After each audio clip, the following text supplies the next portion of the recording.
Punky Moon was getting married to Reba Anderson. And there wasn't nobody less happy about that than Punky Moon. Truth was, right after he got engaged to Reba, Punky Moon fell in love with Willie Mae Snodgrass down at the feed store.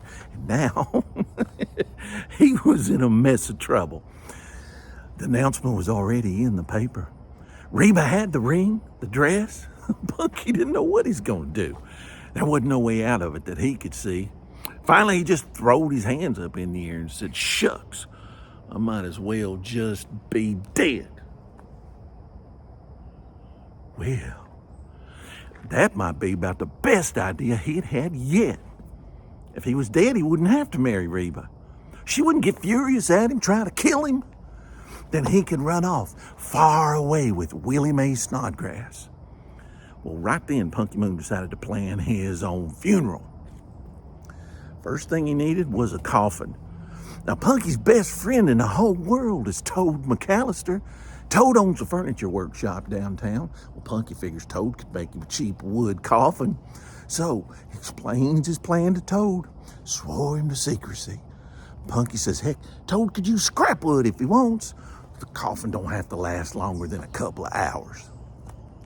Now, Punky says there's no better time to have his funeral than a week from tonight on Halloween night, right by Baneberry Pond. Everybody says that spot is haunted by the dreaded pond wolf. So what better place for a funeral, right? Well, Punky's got to get dead real quick, and that he does. Punky owns a small farm, and he gets word out he's been victim of a tragic corn shucking accident. Punky Moon has fallen into the shucker and become a shucky. Ugh. Well, the news hits the town hard. Everybody shows up for the funeral. Toad did an impressive job with the coffin there on the landing by the pond. Punky wears his wedding tuxedo, black coat with tails. He leaves the breeches at home since nobody's going to see his lower half. He even takes pig lard, slathers it in his hair, sticks corn in there so it looks like he's been in a shucking accident. At the funeral, Reba Anderson sits right in front wearing all black. Mercippa Skaggs shows up with her honey glazed sweet potato casserole as a gift for the deceased family. The ladies' choir of the Paw Paw Holler Baptist Church start humming "Nearer My God to Thee," and there ain't a dry eye in the crowd.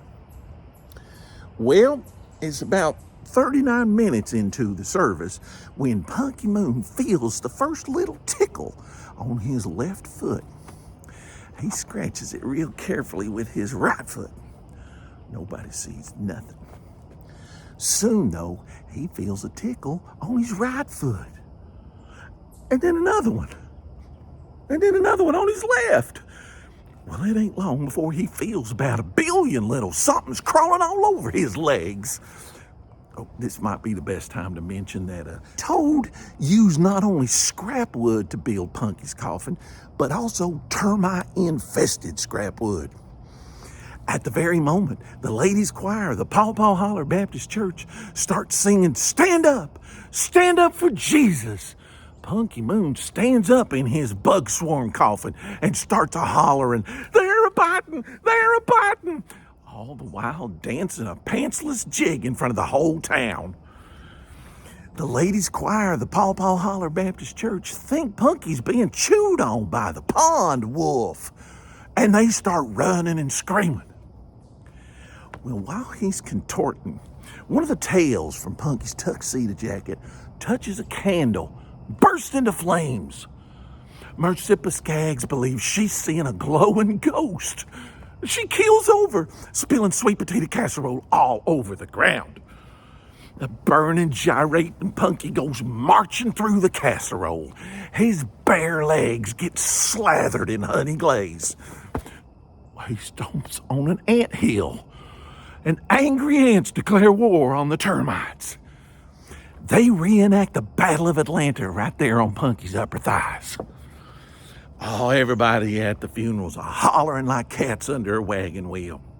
It's not long before the fire from Punky's tuxedo jacket heats up the pig lard in his hair, and all that corn starts popping everywhere. Reba Anderson takes one look at the half-naked, honey-coated, cootie-legged Punky Moon, all aflame and hoofing it, with popcorn exploding from his head. And she faints right on top of Mercippa Skaggs. Punky Moon runs off and jumps into Baneberry Pond, not caring one bit that some folks say it's haunted.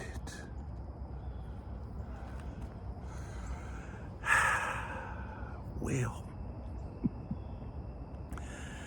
folks in town never did see Punky Moon again. Not Reba, nor Willie Mae Snodgrass down at the feed store, or even Toad. Did he get eaten by the pond wolf? Nobody knows what really happened to Punky. In fact, if you asked, most people in town would have told you. He might as well just be dead.